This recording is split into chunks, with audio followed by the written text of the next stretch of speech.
Hi folks, and thanks for joining me and welcome to your December local property and market update. Well, summer's here, and as we round the corner to wrap up 2021, can you believe it, another year down?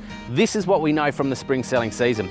Now, for a long time, sleepy old Adelaide, as we knew it, most certainly has been undervalued, overlooked, and most certainly underappreciated, not only from local interest, but also our interstate counterparts who have caught on to this in a massive way.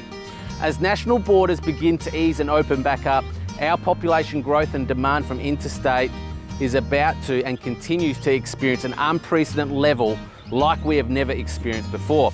In fact, just last week, as an example, I launched a new home to market for sale, and within an hour of that home going live, I had 12 open market inquiries, 11 of which were all from interstate buyers who were looking to purchase and secure here in South Australia now, yet move into the future. Often these buyers are knocking out the competition from local buyers due to cash, favourable, unconditional offering terms.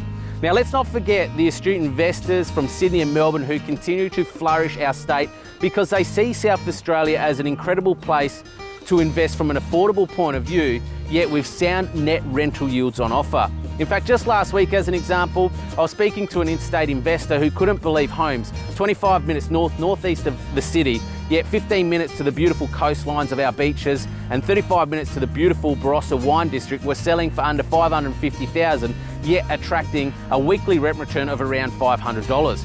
In fact, in their words, they said they would have to nearly spend $1 million in their respective state to get a similar home, location and rent return.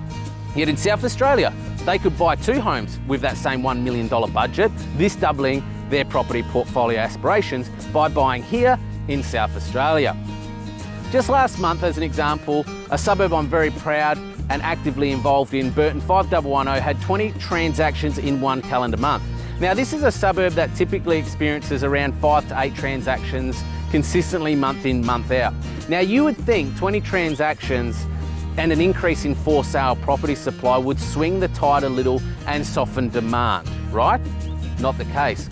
Interstate demand and continued migrational demand both continues to offset a softening increase in supply that we've seen of homes come to market in the last 60 days. And with less homeowners looking to upgrade due to property price increases, making it less affordable to get into that bigger home and next location, we are continuing to see demand outstrip increased for sale supply. Here's what we know is absolutely hot right now, not only from a local purchase point and demand point of view, but also from our interstate interest levels. Anything in Paralowie, Burton, Salisbury Downs, Brian Lodge, incredibly hot property, Para Hills as well. Lifestyle homes in Two Wells, Lewiston, Anglevale, hugely in demand. Family favourite homes in Wynvale, Redwood Park, Modbury, Golden Grove, Greenwith, unprecedented demand levels.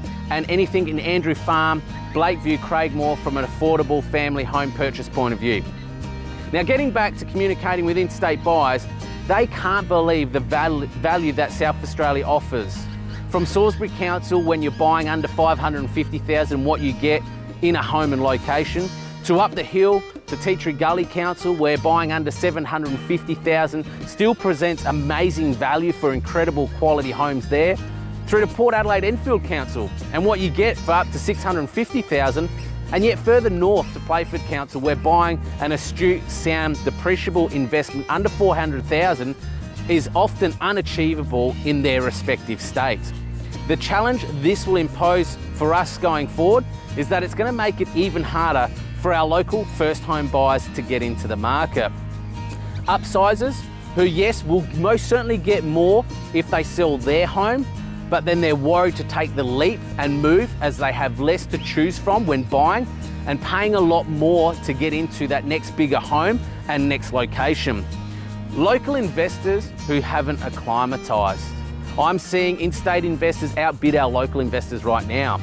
Buyers who continue to use data or lean on their banks or brokers for advice on properties' value perception. Now, the fact still looms that we continue to operate in a very heavily insulated and inflated housing market due to several key factors. And these include interest rates continue to remain at record lows, 2021 hit with nearly 50% less for sale supply levels, COVID created more cash stimulus everywhere as we know it, migration from interstate is massive into South Australia right now, and returning expats due to COVID obviously and federal government election is looming in 2022, folks. Now, my tip, January to March 2022 quarter to remain strong and favourable, particularly as more population pushes into our state and the federal government wanting to ensure economic stability and that our housing market is going forward in the right direction in readiness for the eventual federal election next year. Thank you for joining me on another proud local property and market update, folks. And as always, remember, your home is worth more with Chris Jansen and eXp Realty. Bye for now.